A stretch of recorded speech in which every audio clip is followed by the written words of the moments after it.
Hey everyone, so today I'm going to be reviewing the James Charles palette in collaboration with Morphe brushes. This palette retails for $39 US. So this is what the packaging looks like. It's just black and super sleek. It's thin, which I can appreciate. And when you open it up, this is what you get. There is no mirror. So I want to go through the pros and the cons. First, I'm just going to go through the things that I appreciate about this palette. I think that there is a very good shade variety. Like, you get so many neutral shades, but you also get tons of bright shades, so you can really do any type of look that you want. All the shadows blend easily, especially the mattes. They're so creamy, and I find that they blend perfectly. With the pressed pigments, you do need to work with them a tiny bit more than the normal mattes, but they still blend pretty good. All the shadows are incredibly pigmented.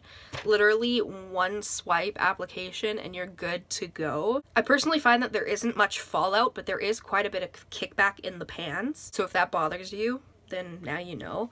Kickback doesn't bother me very much. It's also easy to use because you have such a big shade variety that it's really easy to come up with different looks. I also appreciate that the transition shades are so big because those are the ones that you're gonna probably use the most, so that way you know you're not gonna hit pan on that. Also like that there's a good mix of matte shades and shimmers, because a lot of times palettes will have an issue with either there being too many shimmers and not enough mattes, or too many mattes and not enough shimmers.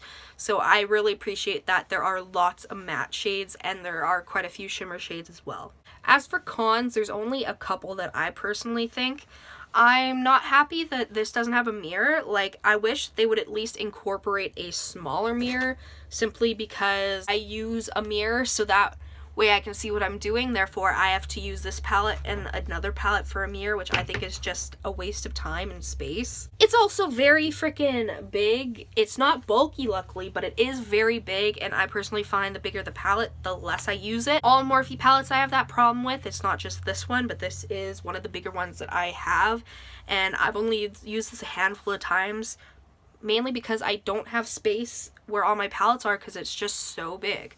So those are my two main cons, is that I wish this had a mirror and I wish that it wasn't so big. The price is also the tiniest bit of a con, mainly because for Canadians it's like 50 some bucks, and I think that that's kind of overpriced, but the quality is there, so I still think it's worth the price. Overall, I definitely do enjoy this palette. I just wish it was tinier and actually had a mirror, but besides those two things, I don't have any gripes about this, and I'm really happy that I was able to pick it up during the second launch on Morphe's website. Thank you guys so much for watching. If you enjoyed this video, please make sure to subscribe, comment down below any questions you have, and like, and I will see you in the next video. Bye.